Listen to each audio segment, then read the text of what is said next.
listening to the Philanthropisms podcast with Rodri Davis.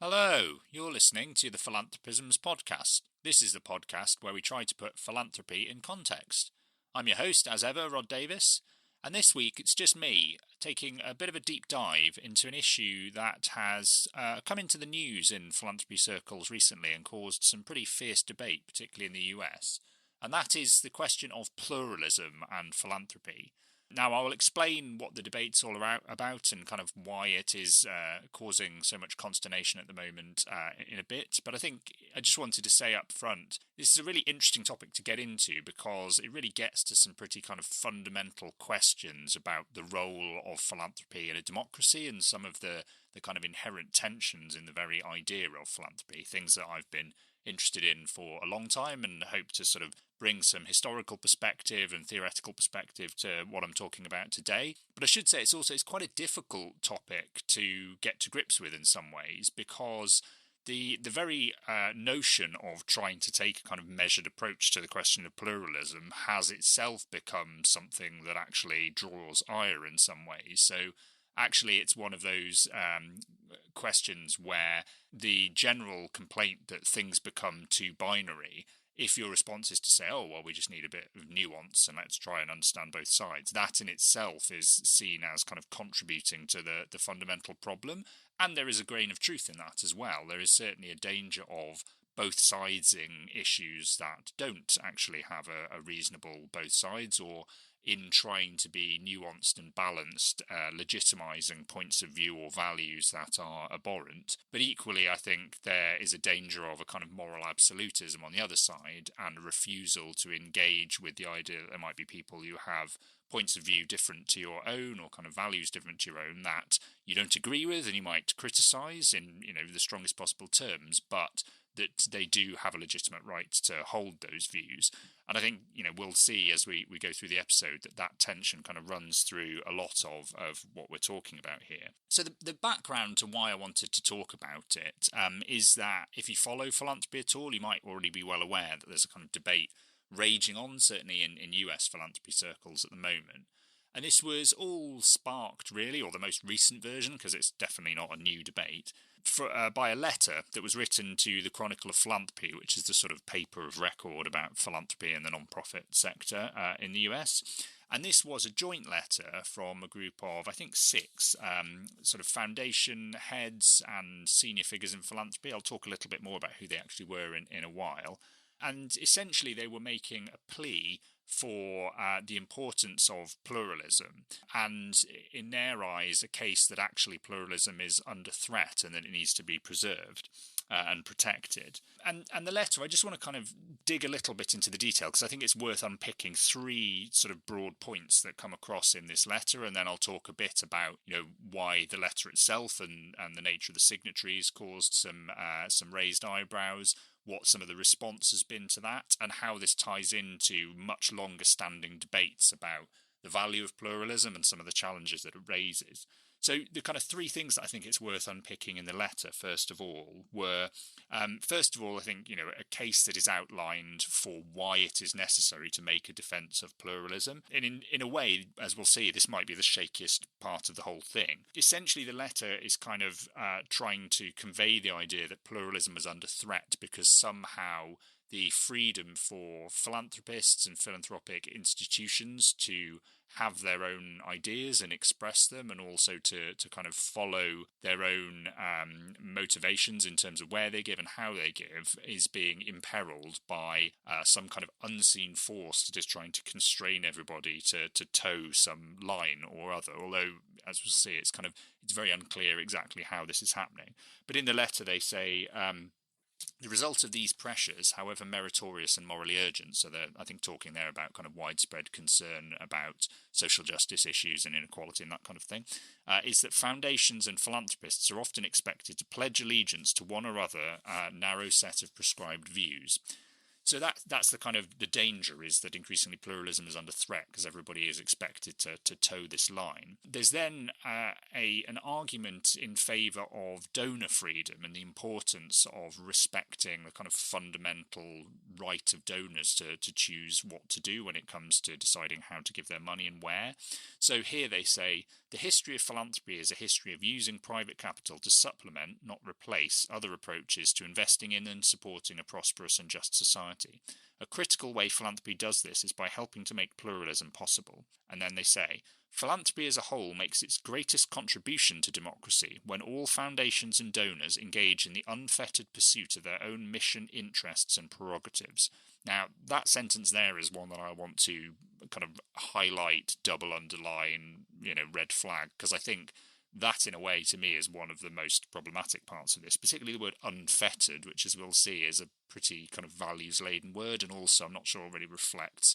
the reality of the situation as it is, let alone how it should ideally be. But anyway, that's the case for donor freedom. And then added on to that as well, I think, is a sort of separate but linked plea for civility as well.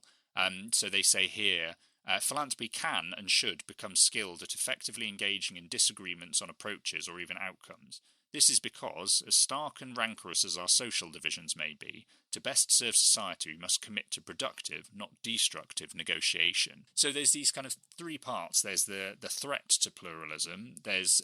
the defence of the primacy of donor choice and freedom, and there's the plea for civility. They're all kind of component parts of this wider case that's being made for the importance and the value of plurality, which we'll explore in a bit. But the pushback to this, I mean, some of it is sort of difficult to argue with on the face of it. I mean,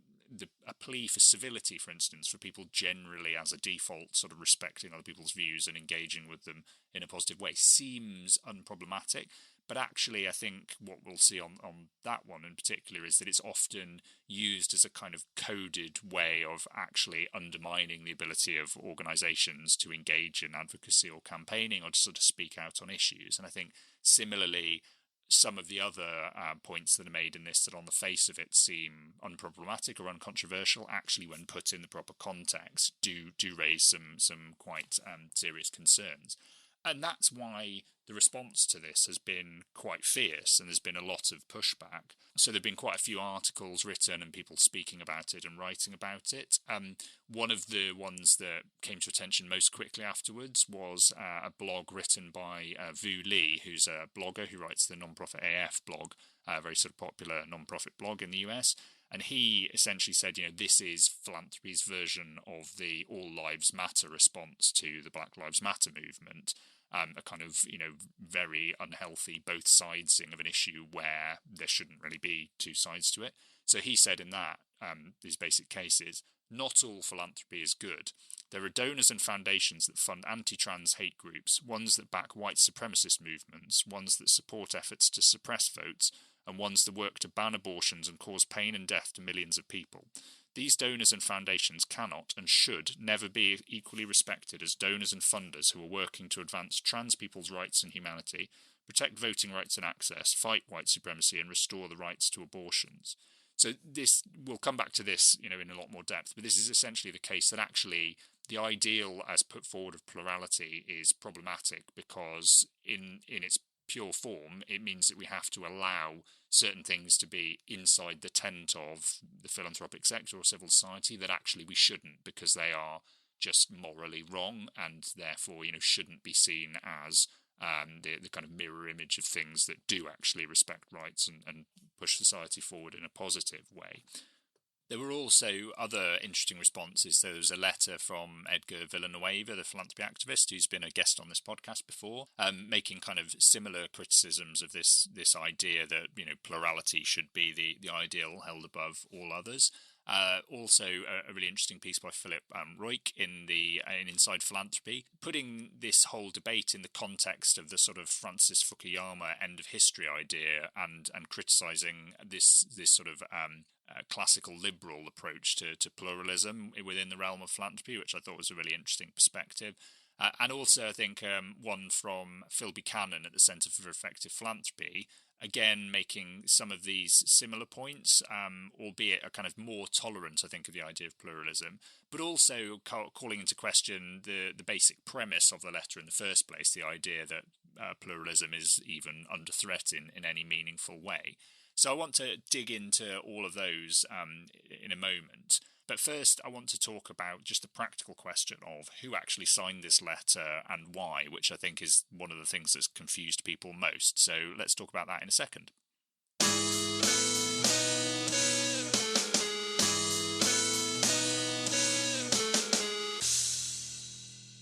Okay, so let's sort of get into running through some of the different kind of points about this letter and kind of unpick it and put it in context. As I say, the first thing is quite a kind of present context point, which is to look at who it was that actually signed the letter. And this was one of the things that immediately just sort of slightly confused people, because the coalition of people that had signed the letter was odd if you know the US non-profit sector at all. And in terms of who those people were,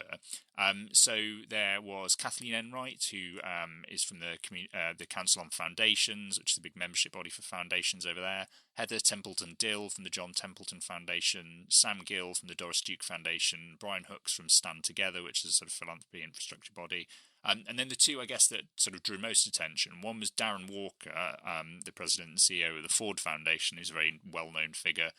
in US non-profit and global sort of philanthropy circles, and then Elise Westhoff, who was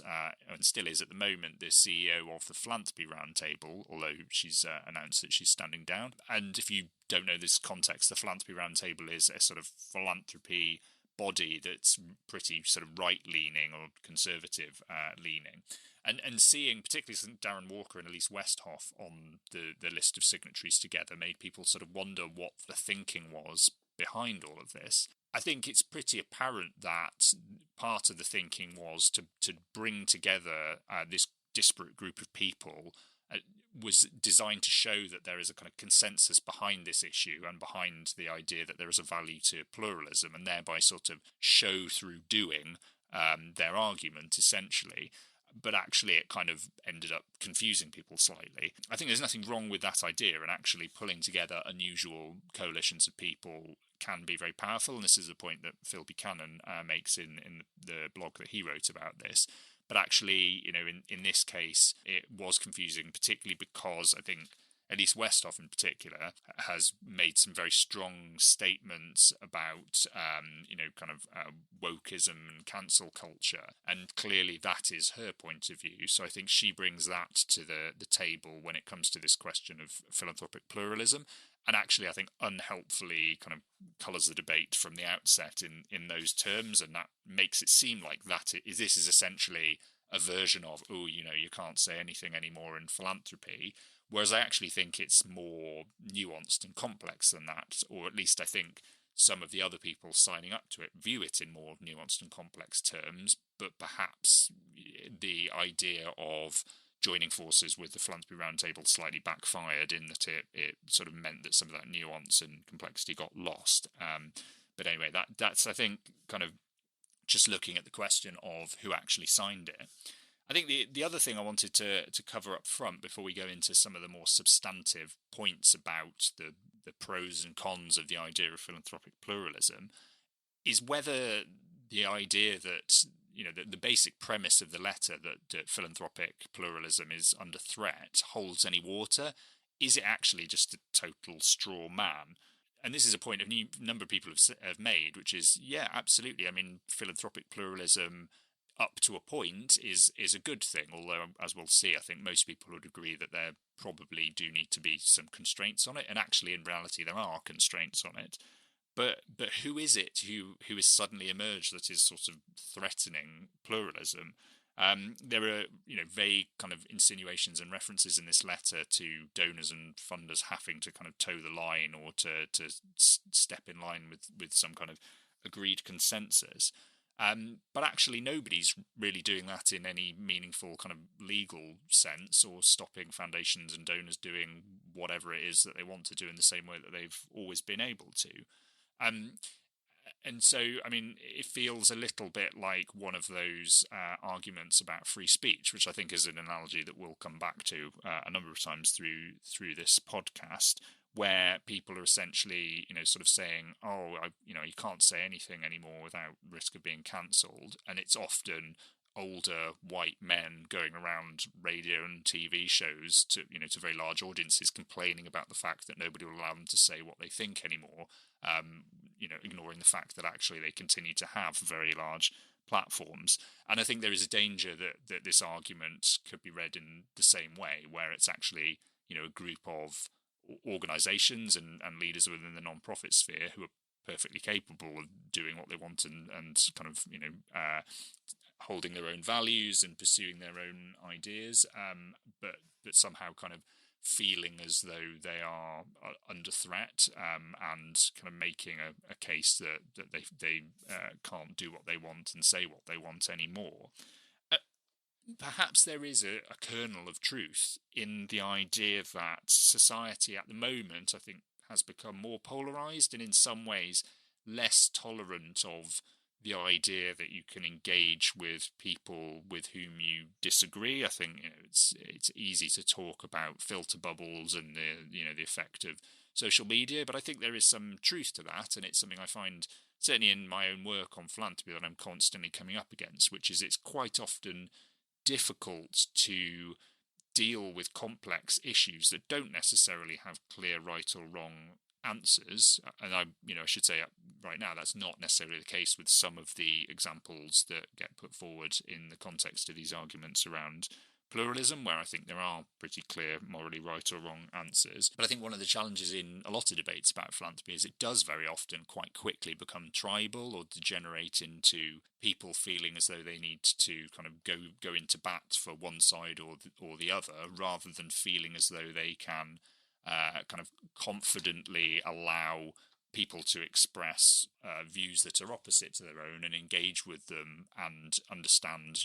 why they might have different views and allow that is legitimate, and then why it is that they disagree with them, and then they are free to criticise them, strongly if needs be. But I think, there is an element of truth that it has become more difficult to do that in some ways, but I don't think that amounts to a kind of,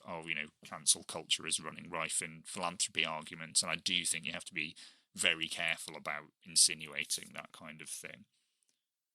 Back where I come from, there are men who do nothing all day but good deeds. They are called good deed doers.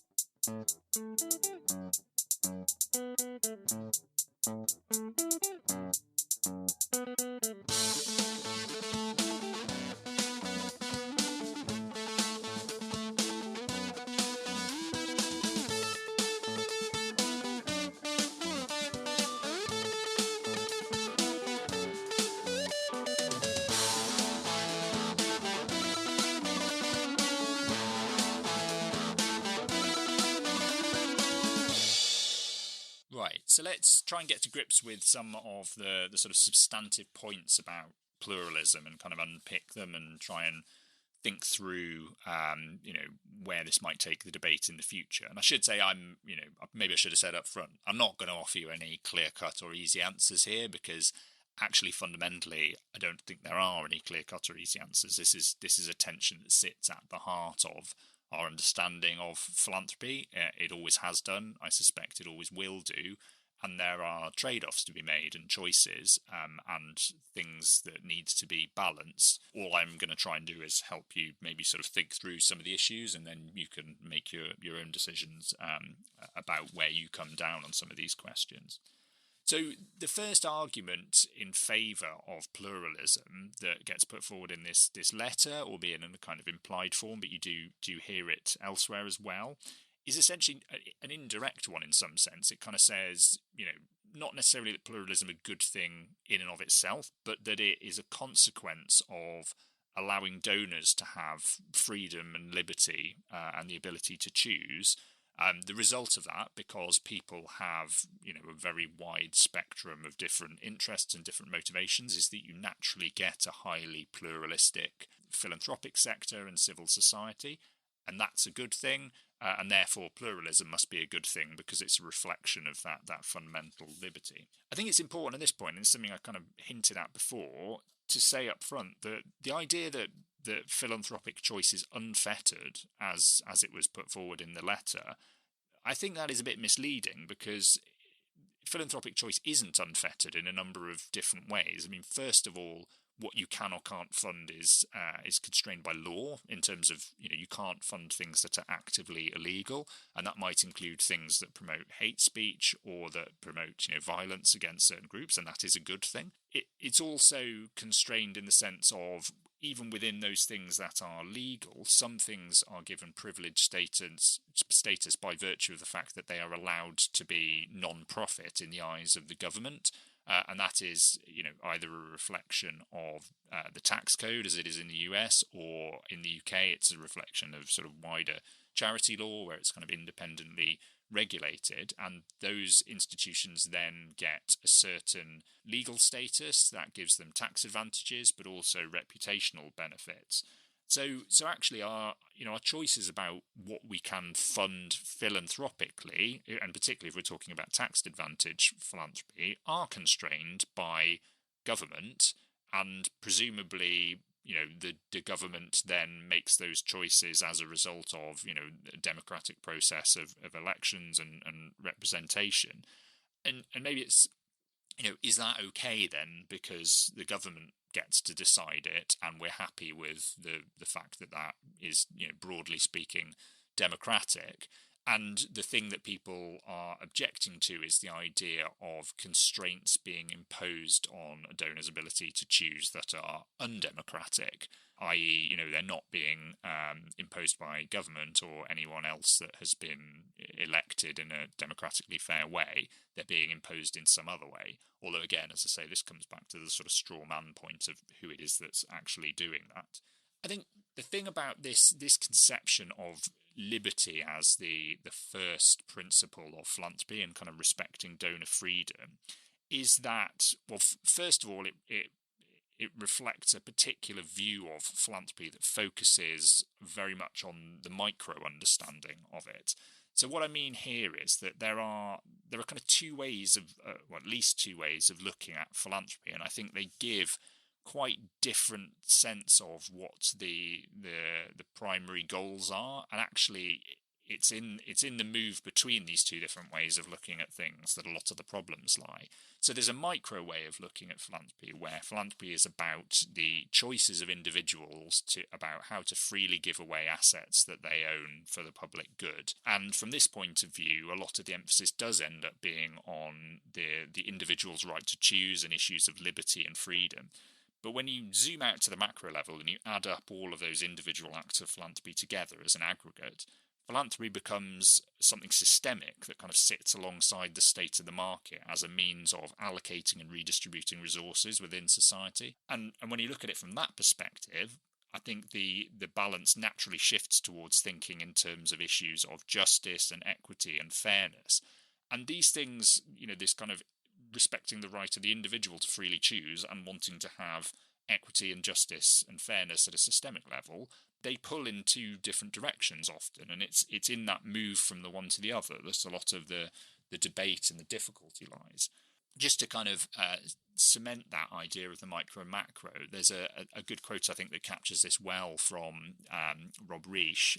certainly in the book about philanthropy in democratic societies that I'll put a link in the show notes to,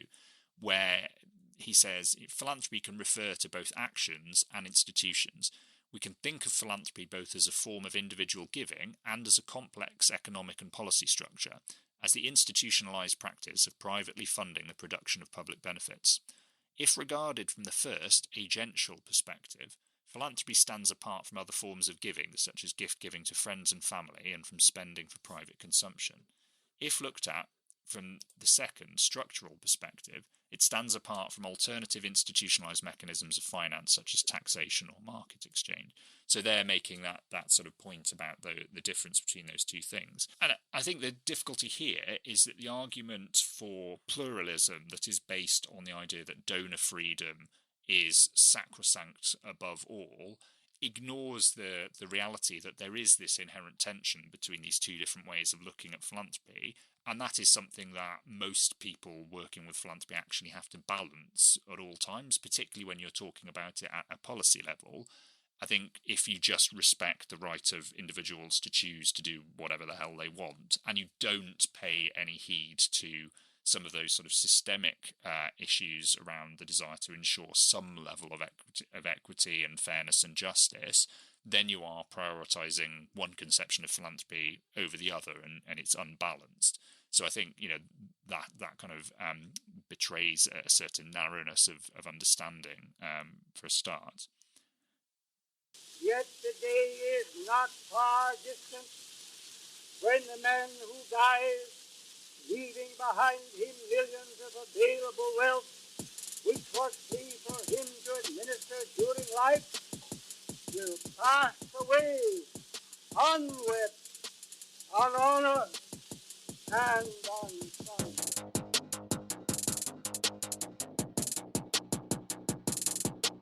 Man who dies thus rich,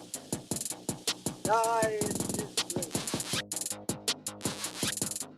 Dies disgraced. Dies disgraced. Disgraced. Disgraced. The next idea that I want to sort of pull out from this debate, that I think is perhaps the one that really gets to the heart of things most, is the idea that pluralism is not just something that happens as a consequence of individual freedom and the donor's right to choose, but it's actually a desirable end in itself, because it's the thing that provides the substrate for diversity of thought and approach to exist. So you allow 1,000 flowers to bloom, and this then leads to innovation and social progress. And this is an idea that you hear get put forward a lot as a sort of fundamental defence of philanthropy, and particularly of foundation philanthropy, is the idea that actually they play a vital role in driving society forward by generating new ideas, and you know, this is sometimes sort of put forward as a kind of playing a key role in a healthy battle of ideas that generates, you know, new directions for society to go in. And there's also a point that we'll come back to in a moment about a particular value in giving voice to marginalised views within a kind of majoritarian democracy. And this idea of the value of philanthropy, philanthropic pluralism as a way of generating new ideas and allowing kind of unusual points of view to get a hearing, it goes back a long way. Particularly, I mean, it can be traced back further probably, but a good starting point is to look at the work of John Stuart Mill, who, particularly in an essay that he wrote in 1863, I think, called Endowments, looked at this question of how you could justify the role of endowments, particularly perpetual ones, because this was the big source of debate at that time, was a concern about the sort of the dead hand of the donor, and perpetual endowments being undemocratic and sort of producing intergenerational injustice. But Mill said, and I think this is one of the key points, so he said, because an endowment is a public nuisance when there's nobody to prevent its funds from being jobbed away for the gain of irresponsible administrators, because it may become worse than useless if irrevocably tied up to a destination fixed by somebody who died 500 years ago, we ought not, on that account, to forget that endowments protected against malversation, I think that means misuse, I mean, malversation's not a word we use anymore, but anyway, but he says,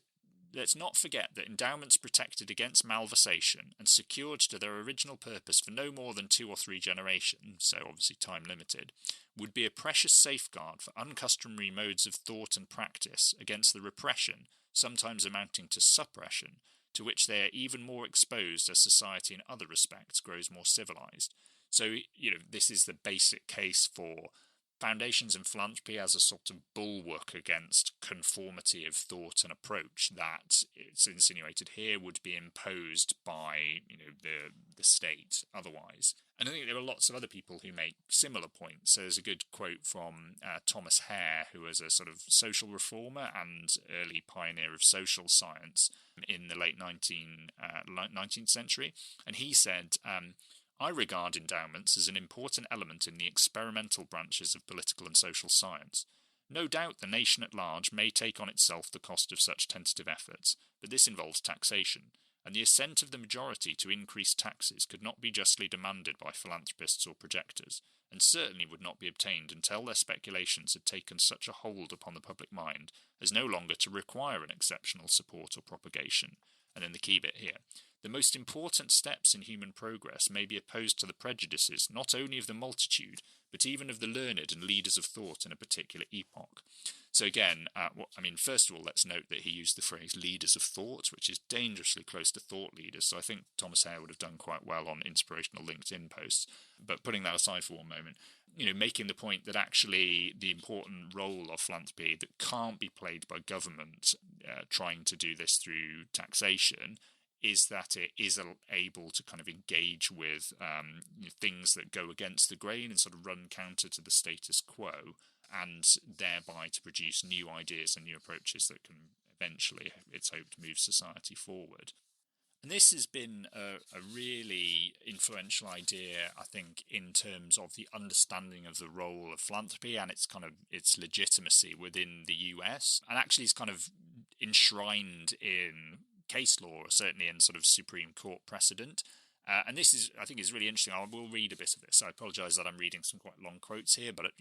people far cleverer than me have taken the time to think about these things and choose their words very carefully. So I think it is worth doing that in between me sort of extemporising and rambling on. But there's a case in 1983 called Bob Jones University versus the United States, which went up to the Supreme Court. And in this, in the final sort of decision, there was a majority decision, and then a separate, there was one dissenting opinion, and then there was Supreme Court Justice Lewis Powell agreed with the overall decision, but wanted to write his own separate statement on it, because he essentially sort of thought the decision was right, but there were some things that concerned him about the way in which charitable status in the US had been viewed. And he said, even more troubling is the element of conformity that appears to inform the court's analysis. The court asserts that an exempt organisation must demonstrably serve and be in harmony with the public interest, must have a purpose that comports with the common community conscience, and must not act in a manner that affirmatively at odds with the declared position of the whole government. He said, taken together, these passages suggest that the primary function of a tax-exempt organisation is to act on behalf of the government in carrying out governmentally approved policies. In my opinion, such a view ignores the important role played by tax exemptions in encouraging diverse, often sharply conflicting activities and viewpoints. As Justice Brennan's observed, private non-profit groups receive tax exemptions because each group contributes to the diversity of association, viewpoint, and enterprise essential to a vigorous pluralistic society. Far from representing an effort to reinforce any perceived common community conscience, the provision of tax exemptions to non-profit groups is one indispensable means of limiting the influence of governmental orthodoxy on important areas of community life. So again, reflecting, I think, both sort of Mill's view and Hare's view that the value of pluralism is that it allows sort of unorthodox, contrarian, non-majority held views to have some space, and that acts as a kind of counterweight to the potential risk of government imposing a sort of orthodoxy on everyone. I think this has been a very kind of influential statement here that's had quite a lot of impact on the thinking about the US non-profit sphere. I think it's really telling in the context of the current debate that we're having about pluralism to note that this statement occurred in the context of a case that regarded the non-profit status of a religious university. The case basically was challenging the non-profit status of this university, Bob Jones University, because it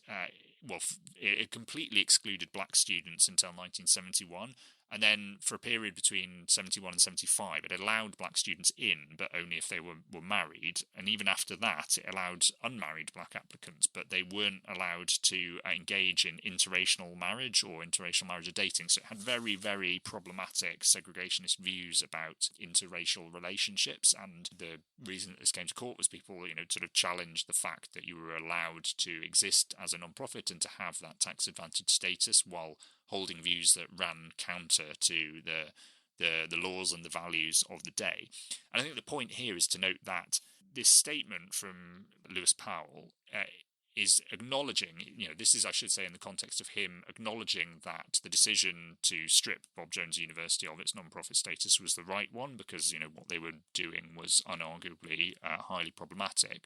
But he is, at the same time making this defence of pluralism, which, again, on the face of it, actually is quite a reasonable defence of the value of pluralism. But it often seems as though defences of pluralism need to be made in the context of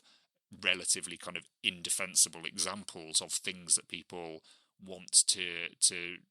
defend under the rubric of pluralism. And I think this reflects something that kind of concerns me about the whole debate. And it's similar, I think, to the debate about free speech, which is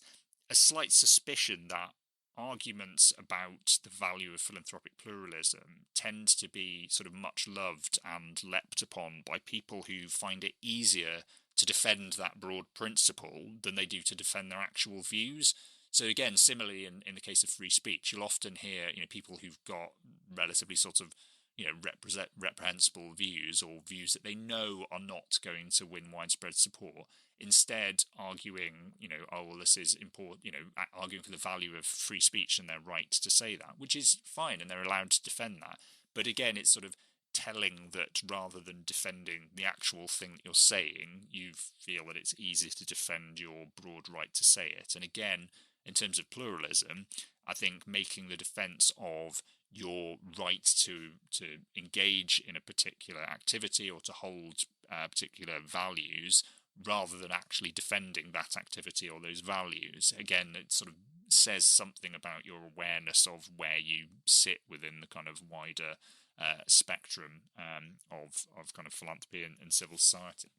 And just to finish off this thought, I think this idea, this kind of million idea, not million as in like John Stuart Mill, of the value of pluralism as a way of generating kind of uncustomary modes of thought, is one that very much comes up in the debate about the role of think tanks particularly, and whether or not they should kind of have charitable status and be allowed to enjoy philanthropic support, because often the case that is made for why they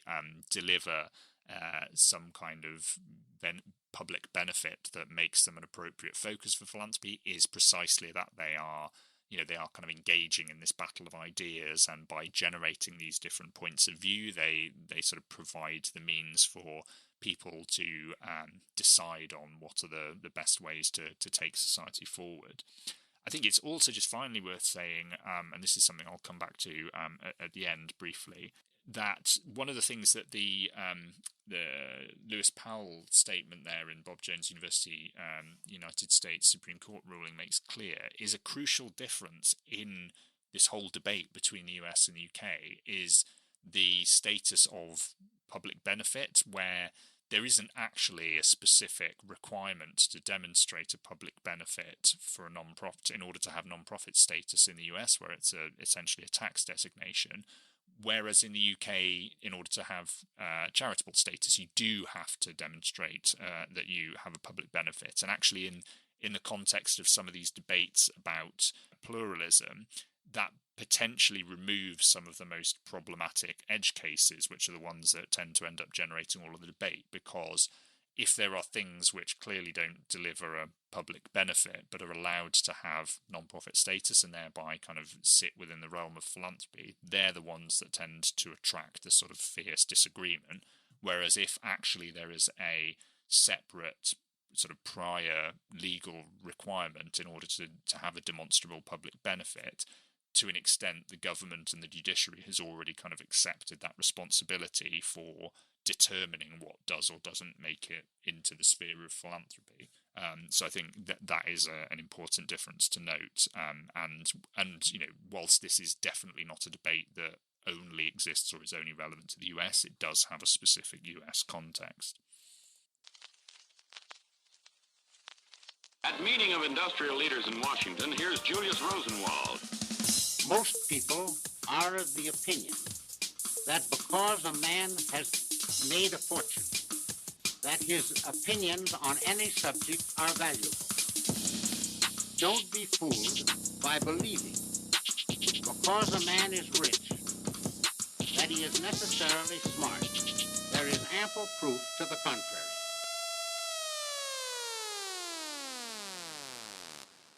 Okay, now I just want to follow on from that previous stream of consciousness about pluralism and the value of generating a diversity of thought and ideas, and focusing on a sort of related or possibly even a kind of sub set of that idea, which is the argument that pluralism in philanthropy is a good thing because in particular it means that philanthropists are able to back marginalised causes and groups, and that this is really important in the context of a democracy because it allows you to overcome the tyranny of the majority in a sense, which is sort of the idea that actually in a majoritarian system where everything is determined by the greatest number of votes through an electoral system of some sort, it's fair in one sense, but it's also unfair on groups who are never going to have the sufficient numbers to ensure that their interests and our kind of priorities are expressed through that system. And lots of people have noted this as one of the things that is a kind of point of value of philanthropy and of voluntary activity. And so the historian R.J. Morris has a formulation of this that I really like, where he says, looking historically, he says, one major contribution which the voluntary society has made to ordering the complexities of urban and industrial society has been its contribution to the history of outgroups, groups which were excluded from a significant share in the legitimate structure of power. The middle classes, women, and the working people of the labour movement all used voluntary societies at different times and in different ways to formulate new identities and values, to experiment with new forms of social action and relationships, and to provide support and help for each other. They all went on to make and sustain a claim for a share in that legitimate power that goes with recognition and status within a dominant ideology, with an easy and uncontested place in public life and open access to the power and resources of the state. And there's another version of this that I think is really interesting from Friedrich Hayek, the economist, where he says, we cannot attempt to recount here the long story of all good causes which came to be recognised only after lonely pioneers had devoted their lives and fortunes to arousing the public conscience, of their long campaigns until at last they gained support for the abolition of slavery, for penal and prison reform, for the prevention of cruelty to children or to animals, or for a more humane treatment of the insane. All these were for a long time the hopes of only a few idealists who strove to change the opinion of the overwhelming majority concerning certain accepted practices. So both of these quotes are essentially referring to something that I often think of as the cycle of kind of taking ideas from the margins to the mainstream, which is a really important function of philanthropy. And I think one of the sort of strongest arguments for its value is that actually, when you look historically at many of the major sort of milestones of social progress, so the battle for universal suffrage, the abolition of slavery, ending of child labour, the battle for LGBTQ rights, the legalisation of gay marriage, lots of these different things. There's broadly a sort of cycle in which these ideas start out being only kind of held amongst minority groups within a society, and then through the voluntary activity and association with, at first, very limited philanthropic support that might come from solely within that community, and then over time from outside the community, the ideas gain public awareness and then slowly sort of public acceptance, and then they become something that goes on the political agenda until eventually pressure builds up and you get social and policy and legislative change. And in order for philanthropy to play that role, particularly at that early stage when it is running often sort of counter to public opinion and political opinion, it needs to be able to go against the grain and against the status quo. And that is where people would argue that pluralism is vital, because if we constrain the pluralism of philanthropy too much, there won't be the space for those outliers and those organisations and individuals that do run counter to the status quo. And if we allowed either society or the philanthropy sector or government to set the parameters too tightly around the allowable boundaries of philanthropy, we would be fixing at a particular point in time where ideas could go, and actually that's, history shows that is, a dangerous road to go down, because we don't necessarily have everything right at the moment. In fact, we absolutely certainly don't. And so in order to allow that space for progress to occur, we need to allow, pluralism and that sort of freedom to breathe.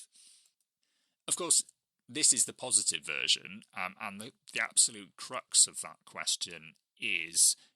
it always a good idea to allow marginalised views to get more oxygen and more publicity? What if those views are actually marginalised for a good reason, if they're sort of extreme right-wing or left-wing views that, promote ideas of hate or kind of discriminatory ideas? Should we allow the same principles to apply to those? Obviously I don't want that to happen, but is it possible to determine from the outset a way of allowing in only those things that we decide are good, and keeping out those things that we think are bad? I don't know that it is, because obviously it's only with the benefit of hindsight often that we're able to say which of the things are the ones that were desirable and which weren't. And again, actually, if we said, we need to decide up front whether this cause is is a good one or not, and allow it the space to exist within a pluralistic civil society, the problem is then we needs to make that determination now. And the whole point is that, actually when some of these things have to sort of run counter to the views and values of the time. So, certainly with things like the anti-slavery movement or universal suffrage, if we had taken a straw poll of the populace, certainly in the early stages of those campaigns, and said, do you think it's a good idea if we allow organisations to exist which campaign, for these causes? Absolutely not. The public would not have been in favour of it, and there would have been no chance of those things getting off the ground. So I think that's why the idea of kind of constraining those things up front is problematic. And the core point here is that in a lot of these debates about pluralism, we need to be really careful not to fall into the trap of kind of being in favour of things when we come up with examples that are things that we like, and then being against them when they are things that we don't like. So there's a good statement of this, I think, from David Callahan in his book, The Givers, where he's talking about the sort of the role of philanthropy in a democracy. And he says, when donors hold views we detest, we tend to see them as unfairly tilting policy debates with their money. Yet when we like their causes, we often view them as heroically stepping forward to level the playing field against powerful special interests or backward public majorities. These sorts of a la carte reaction don't make a lot of sense. Really, the question should be whether we think it's okay overall for any philanthropists to have so much power to advance their own visions of a better society. And I guess the question here for me is, do those arguing against pluralism think it's a price worth paying to lose philanthropic support for some of the things that they do agree with, or to make it impossible for philanthropy to fund those things, as the price of preventing philanthropy being able to support those things that they think are problematic? Because if not, it essentially amounts to an argument that you're saying, well, no, I don't want to constrain the things that I like, I want to constrain the other things. But then that just becomes a sort of moral absolutism. And I don't know on what basis I or anyone else gets to make that determination. As I've said, I think potentially you can allow government to make that determination on the basis that at least has some sort of special democratic status. But I don't think often that's what we're talking about. We're not really talking about government's role in defining the non-profit sphere. We're talking about some people arguing that their particular view of what is or isn't acceptable within the boundaries of philanthropy and civil society is the right one, and someone else's is the wrong one. So I think that to me is quite a difficult position to maintain. Genius, billionaire, playboy, philanthropist. Genius, billionaire, playboy, philanthropist. Genius, billionaire, playboy, philanthropist. Genius, billionaire, playboy, philanthropist.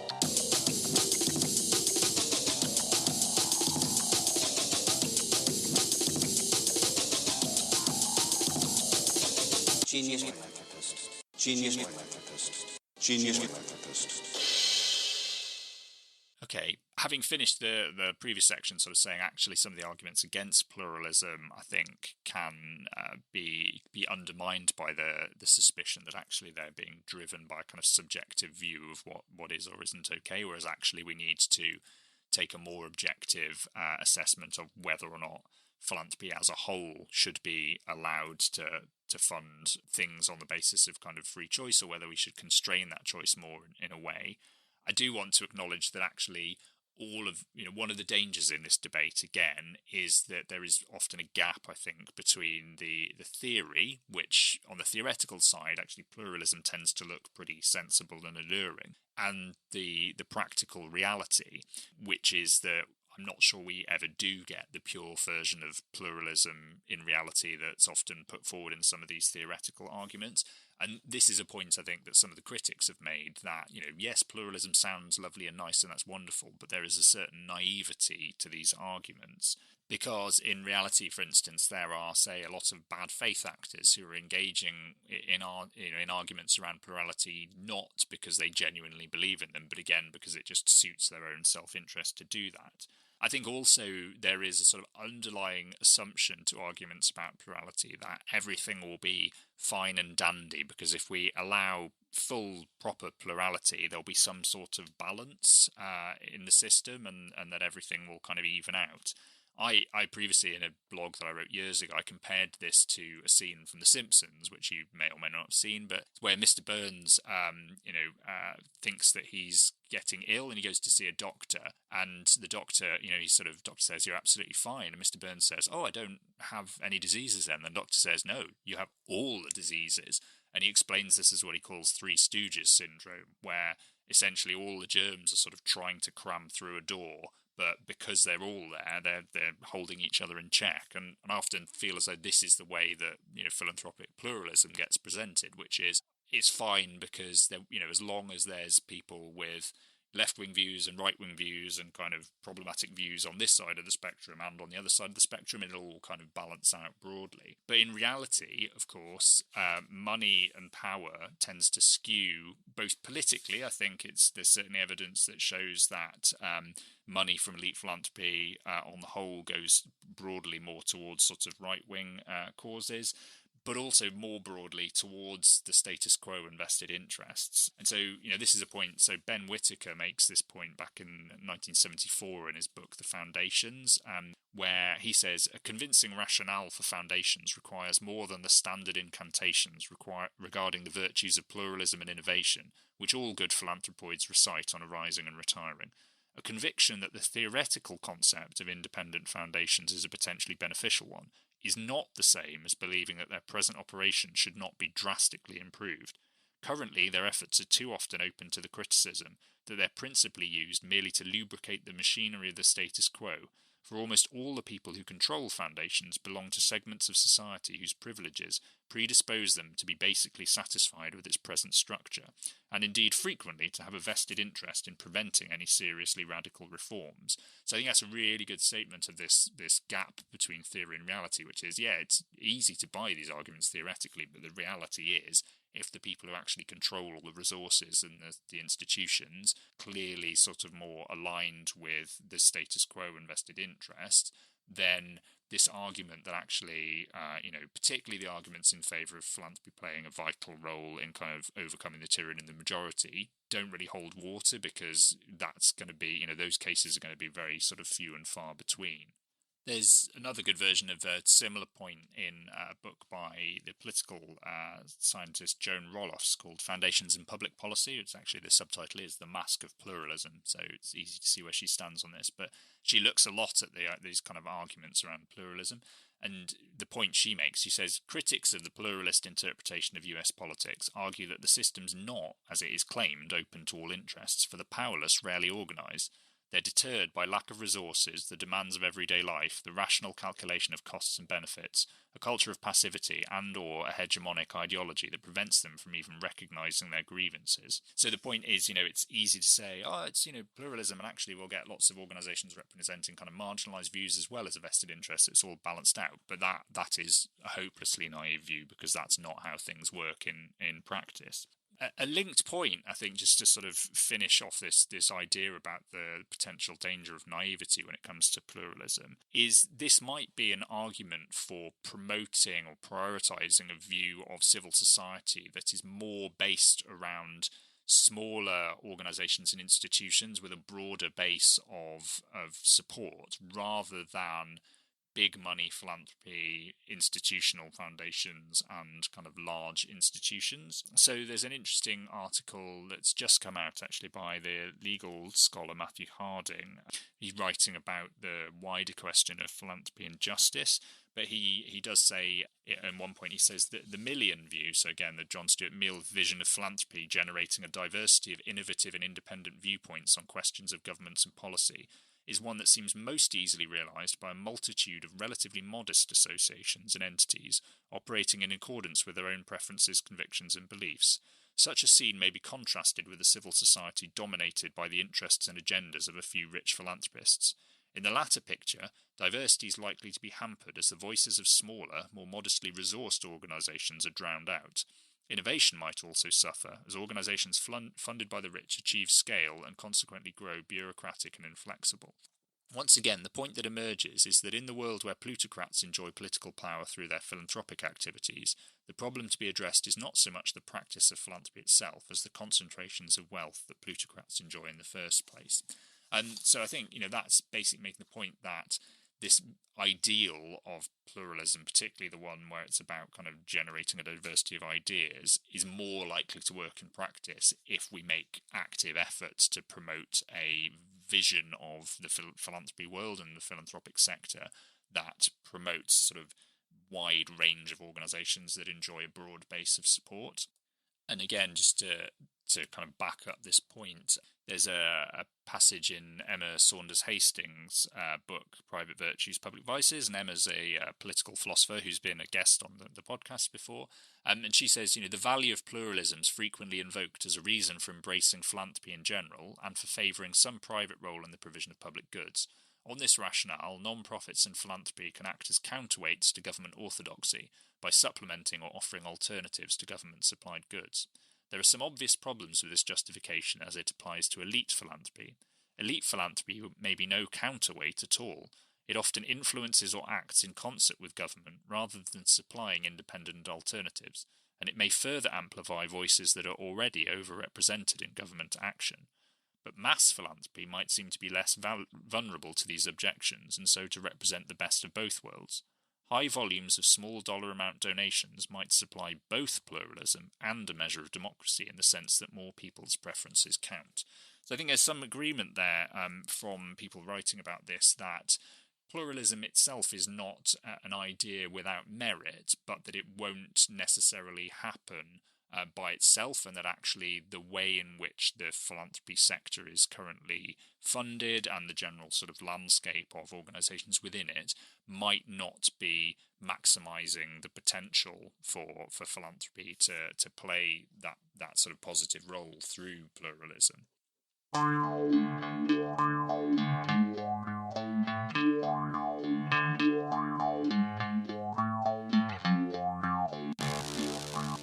Okay, well, I could keep talking about this for ages because it's fascinating to me, but it's also there's a lot of depth in it, as you say, and I feel like we're only really just sort of scratching the surface. But I just wanted to give a little bit of thought now to the question of how we might constrain pluralism. So, assuming that we kind of buy some of those arguments and we think actually, unfettered pluralism, if it even exists, as I've said already, is not a good thing, and we do need to, even if we think there's value to pluralism, it needs to be a kind of constrained form of pluralism. How would we do that? Well, as I've said, we already do have constraints. We've got law, so what's allowable in law, and then we have what the rules are that determine whether something has non-profit or charitable status. But what more can we do beyond that? So, we could change the definitions that we use to define the acceptable sphere of civil society. So that's essentially kind of acknowledging that point that government has the role in kind of determining, certainly in terms of determining what makes it into the realm of the non-profit or the charitable through the rules that determine what the eligibility is for that particular status. And as I said before, that's probably has more strength here in the UK, where that charitable status comes with a public benefit test and it's not just a tax designation. Or, the other option would be to leave government out of the picture, and you could constrain further by achieving some sort of consensus within civil society itself. So this would be the situation in which some things are kind of technically allowable, but we all choose not to do them or decide that we're going to shun them because they're bad. But that's basically where we're at, I think. That is the problem that we are facing in this debate, and why there is so much kind of consternation. So the problem is we're never going to achieve consensus of that kind, because I think the sort of ferocity of the debate that has emerged in the US around this question of pluralism shows that the idea that everyone is ever going to agree on what are all of the things that we should allow within the sphere of the philanthropic or civil society is a pipe dream. So I think that's essentially kind of begging the question. The other dimension that I want to throw in, because I think it's really relevant and it's kind of forward-looking, and I think will bring a new dimension to some of these debates, is the increasing role that technology platforms play in philanthropy. So there's been a huge growth in kind of online giving, in the US and the UK, but also in other emerging markets like China in particular, and places like India, where new non-profit platforms have emerged that specifically exist to enable people to give philanthropically. But even more so, commercial platforms, so payment providers and social media platforms, are kind of adding giving functionality into what they do. And as these platforms capture a larger percentage of the overall amount of giving, their role as de facto gatekeepers becomes more and more important. And this is really relevant to plurality, because again, if we're asking who is it, where could we find a way of constraining the limits of what the philanthropic sector encompasses, that doesn't necessarily require government to do it. And if we've said, well, we can't get consensus from within the world of civil society or philanthropy, actually, that's potentially a role that these platforms could play, because they do, essentially get to decide what does or doesn't make it onto their platform. And if people are increasingly reliant on those platforms to do most of their giving, that then becomes almost, as I say, a kind of de facto way of kind of drawing new boundaries around civil society. But this is pretty evidently problematic in the sense of, there are big questions about what rights platforms have to do that, where their legitimacy comes from, on what basis are they taking decisions about what does or doesn't make it onto the platform. And this is a big area of debate. So we've had some discussion on the podcast about it before, talked to lots of people about this whole question of platform neutrality and what role platforms are increasingly playing in shaping giving. And I think this is going to be a hugely important new dimension of this debate around plurality.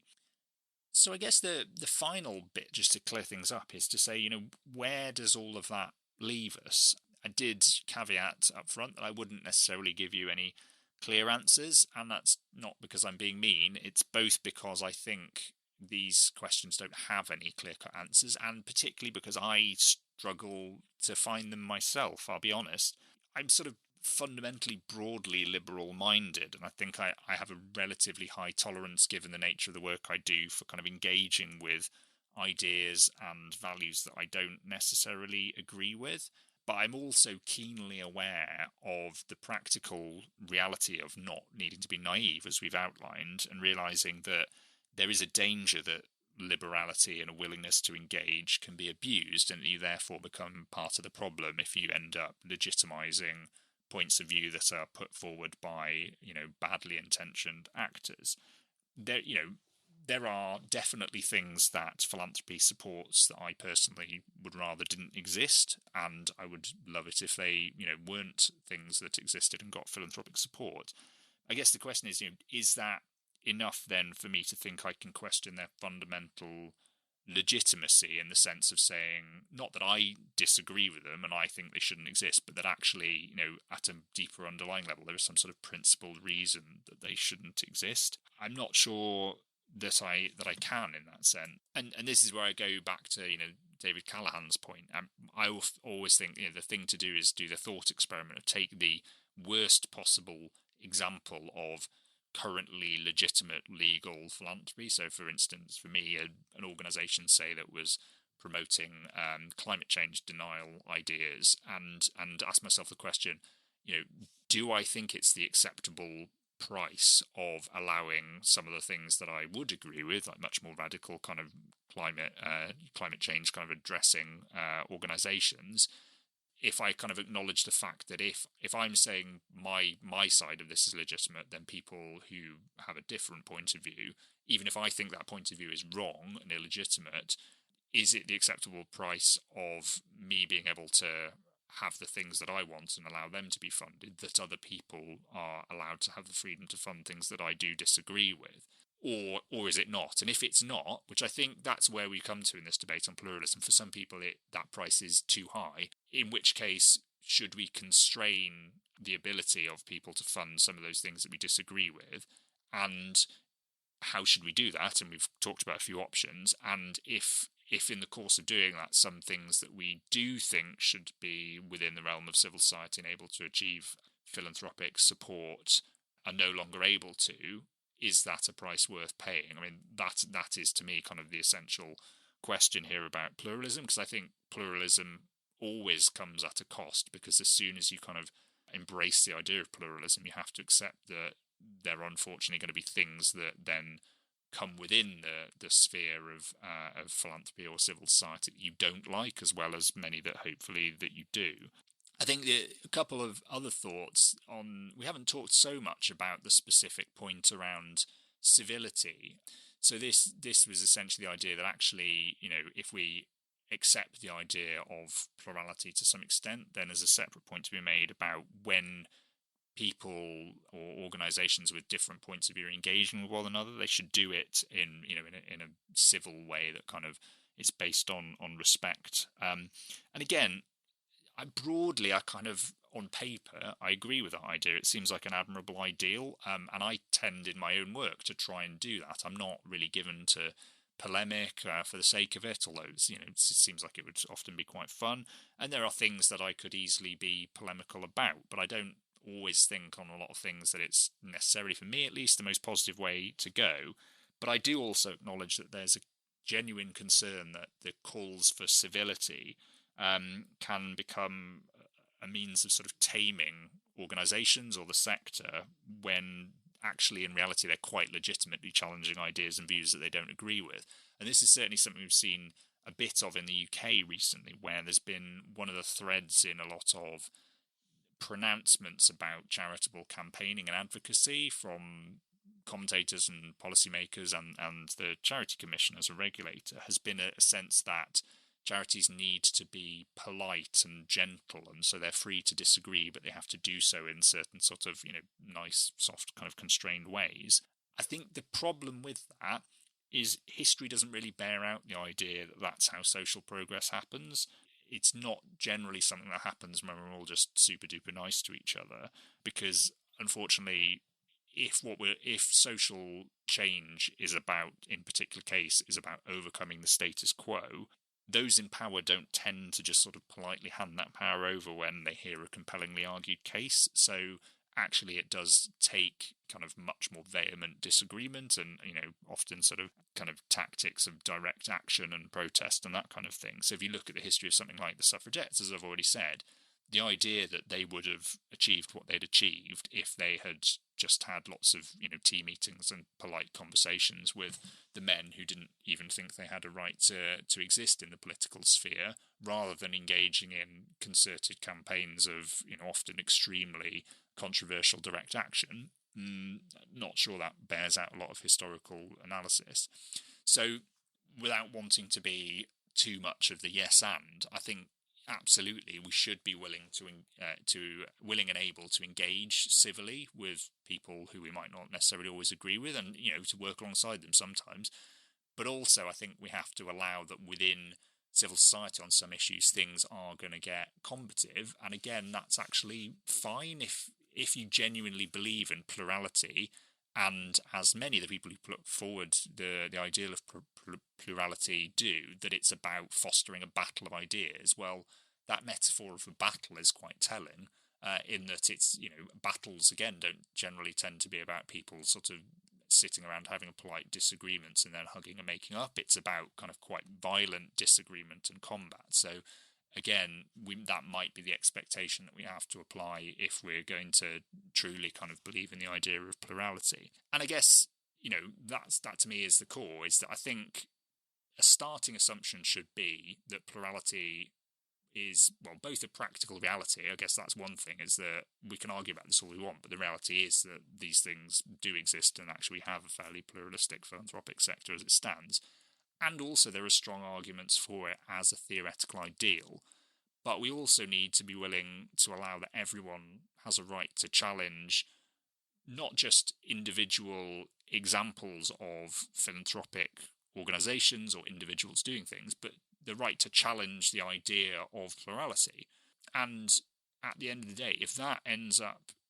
having the effect of influencing the government or the powers that be to redefine the boundaries of philanthropy and the laws that govern it, so that it reshapes the philanthropy sector or the charity sector accordingly, so that some things do get left out,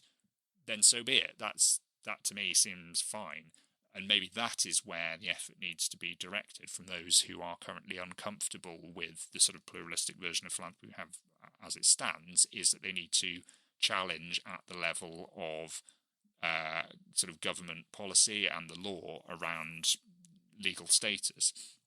And, as an example, that is where a lot of the debate in the UK at the moment around private schools comes, because many of those have charitable status. And some people vehemently disagree that this is an okay thing, but it has to be an argument about the sort of the charity law and how that is interpreted, rather than just arbitrarily stripping individual organisations of their charity status because I happen not to agree with it or somebody else doesn't. So again, it has to happen at a sort of principled level, I think, for this to work.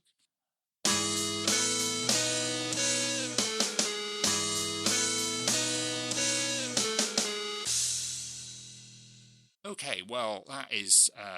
some heavy thoughts for you, but hopefully, food for thought as well, and some things for people to think about there. I will put links in the show notes to lots of things that you can read that I've referenced, and some things that I've written that kind of touch on this sort of stuff. If you're interested in this kind of discussion of philanthropy, kind of, putting it in wider context and trying to dig into it deeper, do check out the website, whyphilanthropymatters.com. I'd also take the opportunity to recommend my new book, which is called What is Philanthropy For?, which is out with Bristol University Press and covers a lot of these kinds of issues, and it's pretty short and affordable, so please do check that out if you're interested. If you want to follow me on Twitter, you can do @Rodri_H_Davis or @Philiteracy, where I do more sort of history stuff and a bit more kind of stuff around theory of philanthropy. Other than that, it just remains to say like, subscribe, tell all your friends about it. If you've got thoughts, get in touch on social media or drop us an email. You can find the email on the website, and I will see you next time. Bye!